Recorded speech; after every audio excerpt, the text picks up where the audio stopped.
2013 से मेरा ख्याल ये प्रोजेक्ट शुरू था। अपनी सारी ज़िंदगी की जमा पूंजी जो भी थी वो इस प्रोजेक्ट में लगा दी। इतनी पेंशन और कम्यूटेशन मिली तो मैंने फॉर्चून एम्पायर में इन्वेस्ट की। पुलिस में पहुंचे हैं, FIR कटवा ली हैं, लेकिन कोई रिज़ल्ट नहीं आया।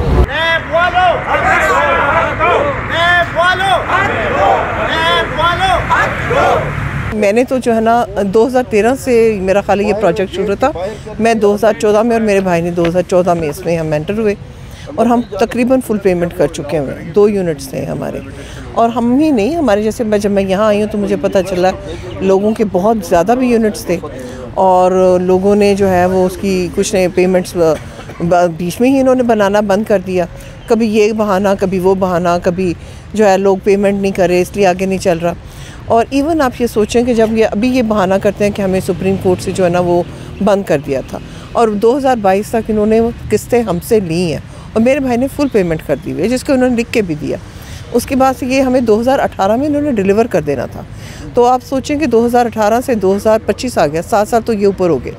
और हमारे पैसे इनके पास जब गए तो उस वक्त 100 रुपये का डॉलर था, इस वक्त जो है तकरीबन 300 रुपये का डॉलर है। मेरा नाम प्रोफेसर जावेद इकबाल है। 2020 में रिटायर हुआ हूँ और जितनी पेंशन और कम्यूटेशन मिली तो मैंने फॉर्चून एम्पायर में इन्वेस्ट की। और उस वक़्त से लेकर आज तक डैडी का एक ही है कि हम आपको 2018 में, कभी कहता है 16 में, कभी कहता है 19 में आपको हैंड ओवर करेंगे। तो सर अपनी 35 साल की जमा पूंजी हमने इस बदबख्त डैडी के हवाले की है और रोज़ाना ख्वार हो रहे हैं। इसके ख़िलाफ़ किस किस महाज पे हम गए हैं, आज भी हम नैब के सामने आए हैं, इससे पहले भी कई दफ़ा आए हैं। अपने पूरे ओरिजिनल डॉक्यूमेंट्स हमने नैब के हवाले 2 साल हो गए किए, वो भी कहते हैं 1 महीने बाद, 2 महीने बाद हो जाएगा। 2 साल हो गए, नैब की तरफ से भी हमें कोई पॉजिटिव रिस्पांस नहीं मिला। बस हम ये क्या और कर सकते हैं, हम तो मजबूर लोग हैं, पढ़े लिखे लोग हैं, हम तो यही एक पीसफुल प्रोटेस्ट कर सकते हैं अपनी बात। लेकिन 2-3 हुकूमतें दरमियान में बदल गई, लेकिन कोई भी हमारी नहीं सुनता। आज इस प्लेटफॉर्म से एक दफ़ा फिर हम chief justice of supreme court से, वज़ीर आज़म से, नैब चेयरमैन से, CDA से, सबसे रिक्वेस्ट करते खुदा के लिए हमारे ये 10-12 साल की अजियत ख़त्म करें, हमें अपने अपार्टमेंट्स दिला दें या हमें कंपनसेशन के साथ रिफ़ंड करा दें। हमारे कितने मुतासिरीन यकीन करें फ़ौत हो गए हैं इसी इंतज़ार में। अब मतलब है और क्या, हम सब के फ़ौत होने का इंतज़ार करेगा डैडी। मैं एडवोकेट हाई कोर्ट का हूँ और कनाडा में मेरी सिटीज़नशिप है। तो मैं इधर आया था तो मैंने देखा कि एक अच्छा प्रोजेक्ट है तो अपने मुल्क में इन्वेस्टमेंट करनी चाहिए। तो मैंने एक शॉप और एक अपार्टमेंट बुक कराया, एडवांस पेमेंट भी दी, फिर किस्तें भी देते रहे। इसी तरह और लोगों ने भी अपनी सारी ज़िंदगी की जमा पूंजी जो भी थी वो इस प्रोजेक्ट में लगा दी और वो ये कोई 10, 12, 15 साल हो गए हैं। वो यही बात कहता है कि जी बस 6 महीने के अंदर हो जाएगा, ये हो जाएगा, लेकिन कोई अमल दरामद नहीं हुआ। हमारी रिक्वेस्ट है कि इन लोगों का, हमारे जो इफेक्टिव्स हैं उनकी जायज़ ज़िंदगी भर की पूंजी है उसको वापस दिलाया जाए। और मैं फॉर्चून एम्पायर का इफ़ेक्टिव हूँ। हमने 2013 में पेमेंट जमा करानी शुरू की और 2017 तक इसने कोई 2 या 3% काम किया और उसे रोक दिया। और इसी तरह फॉर्चून रेजिडेंसी में भी इन्होंने कोई ख़ास काम नहीं किया और 3-3, 4-4 लोगों को एक ही अपार्टमेंट अलॉट की।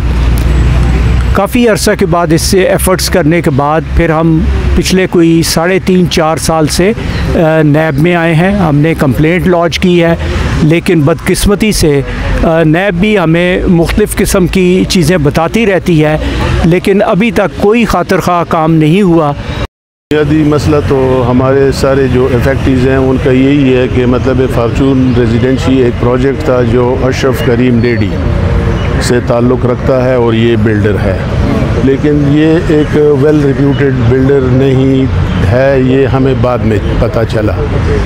और अब चूँकि केस है मुख्तलिफ डिफरेंट फोरम पे चल रहा है, फाइनली हमने इफेक्टिव्स ने अपना केस जो है तो सबमिट किया हुआ है नैब में।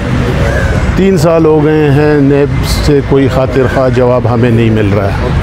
दूसरी तरफ अशरफ जो है वो एक फ्रॉडिया इंसान है जो लोगों से कहता फिरता है कि मेरा कोई कुछ भी नहीं बिगाड़ सकता, ना नैब ना FIA। ये तमाम के तमाम जो हैं फॉर्चून एम्पायर और फॉर्चून रेजिडेंसीज़ के इफेक्टिव्स हैं और ये जो प्रोजेक्ट मैक डेडी के नाम से शुरू हुआ है, अशरफ डेडी इसका ओनर है और उसने 2013 से ये प्रोजेक्ट शुरू किया है और वादा किया था कि 2016 में मैं ये डिलीवरी दूंगा। ये जितनी भी इफेक्टी हैं इनमें से अक्सर ने 100% पेमेंट की है और कुछ लोगों ने 75% तक पेमेंट की है और उसके बाद ये प्रोजेक्ट रुक गया। उस वक्त से हम हर दरवाजे पे पहुँचे हैं, CDA पे पहुँचे हैं, पुलिस में पहुँचे हैं, FIR कटवा ली हैं, लेकिन कोई रिज़ल्ट नहीं आया।